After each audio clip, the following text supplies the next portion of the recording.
Alright, so let's talk about the newly released Tudor Explorer. Tudor Ranger.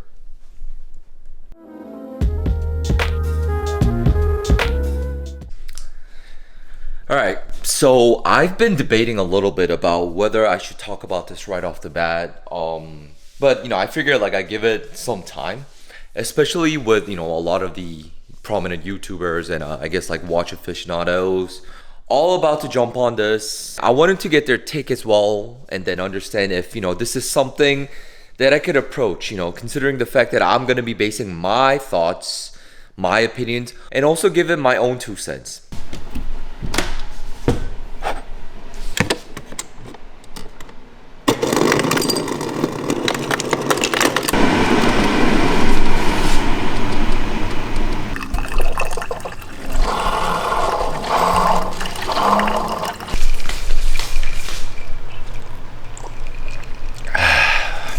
The hype is real. There's a lot of takes from a lot of reviewers. In terms of the overall aesthetics, from my first observations of the watch itself, it looks great.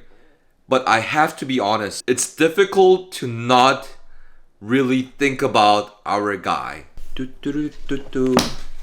This guy right here. For obvious reasons, definitely. In terms of how I feel about the release, where the brand stands in terms of the past, the present, as well as the future, and most importantly, I think in terms of what this model really means to the overall brand appeal. Personally, I do feel like this is taking 2 steps back while moving forward, and then about how they were actually able to really differentiate themselves from the different lineups that they had before, and it's been great. Everything that they've released so far, it had a lot of identity. The models that they created, the targeting that they had in mind, everything was really giving itself its own pop. And from this release, I feel like they're being associated again with the brand that everyone knows about, their big sister, Rolex.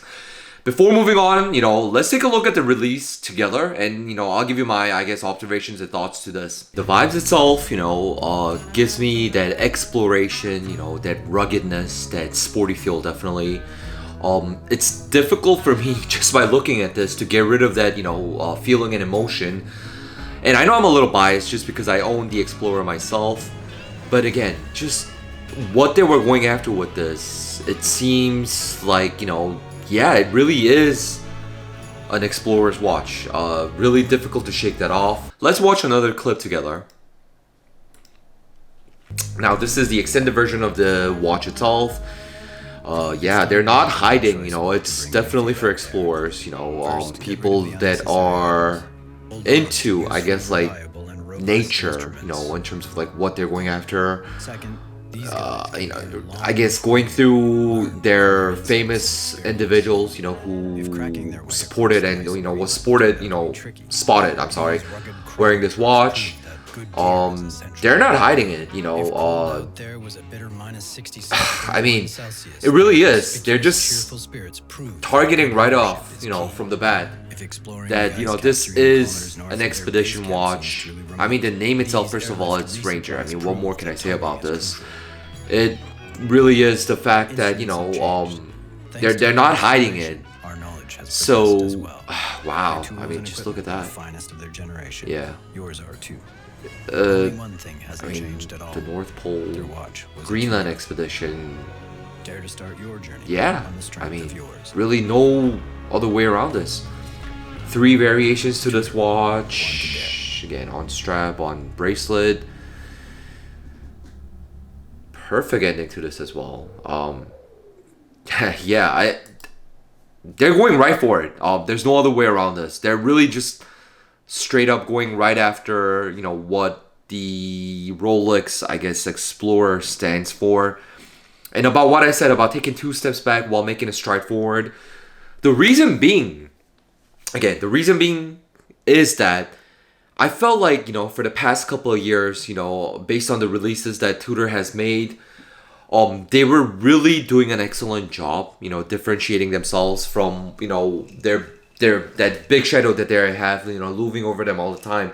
Their biggest sister, all it seemed like they were giving themselves a little different color of their own, with albeit, like you have to go along the similar routes in terms of the model releases, what I guess like Tudor's going after, in terms of the dress watch, the sports watch collection, targeting a little more specific individuals that they had in mind. The FXD release was really just sensational. And of course the Pelagos. I've owned two versions of the Pelagos before, the blue as well as the black one, the Edda movement.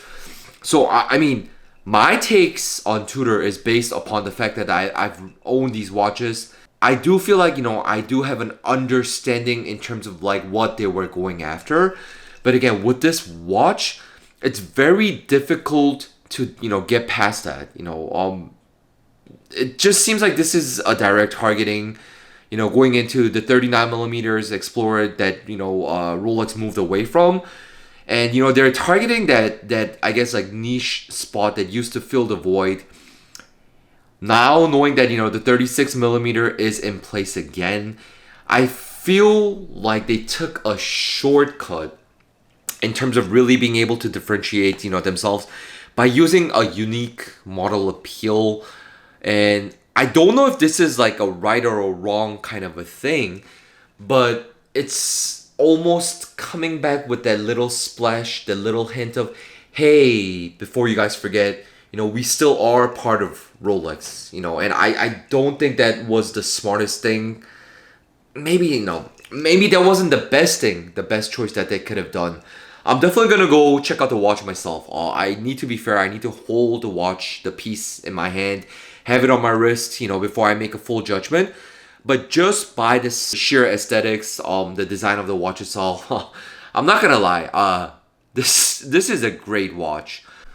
And I mean, my goodness, the number of reviews that's come out on this is just simply astounding. I mean, I've watched so many of these already. I mean, Bruce Williams, Adrian from bark&jack, and then, one of my favorites, ID Guy. His take on this was just really just sensational. So there's this one channel that I found, and I really like the review style as well as the opinions the guy gives. Standard Time, man's name is Ashwin. Shout outs to you. I've been following the channel for some time, watching a lot of his materials. How he approached it really sank well with my first vibes as well, just because of the sheer size fact, the sheer materials fact, as well as the sheer, I guess, targeted audience that this new release was going for. It was really difficult for me to shake off that feeling that this is, again, filling that void of the once prominent, now missing, which now is considered to be a classic. A great business move, I'm not gonna lie, from Tudor's part. But again, it's very difficult when you do things like this to really shake off that feeling that, you are no longer associated with the bigger sister. I mean, just the fact that, like, it's coming back to the whole point of, like, filling the void, the niche, exceptional points that, Rolex was offering. But really, it's difficult for you to really become creative, to give it, I guess, like, your own take in terms of, like, how you're really approaching this whole thing when you keep going back into the shadows of, the previous, I guess, like, models, the releases as well. Instances like, Pelagos, the Pelagos FXD, those really gave, I guess, Tudor itself a pop of its own. It's a great piece, I'm sure. I'm not gonna lie. But, at this point, it's very difficult for me to, like, kind of, like, I hate this phrase, get this away from my mind. Tudor is a cheaper version of Rolex and is targeted for those who want Rolex, but that cannot get these pieces. I mean, really, it really is. I know Tudor stands for quality, exceptional pieces, and again, I'm basing this off my ownership experiences as well. And I have a feeling, to be honest with you, that I more than likely am gonna get this watch. But again, in terms of the unique identity, in terms of, like, what the watch stands for itself, again, really difficult. And I'm really basing that off of the fact that, I own this guy right here. It's just almost gonna be like a bigger sized version of what I have. But then again, I have this disease. Everyone that is in this community, let's just be real. We all have that bug. We all really have this disease. So yeah, just let me know your thoughts as well. I'm very interested in hearing how you guys feel about this piece. Leave me a comment down below, and then of course, hit that little thumbs up for me. Subscribe to the channel. It really motivates me and helps the channel grow. And I'll catch you guys soon on the next one. Take care.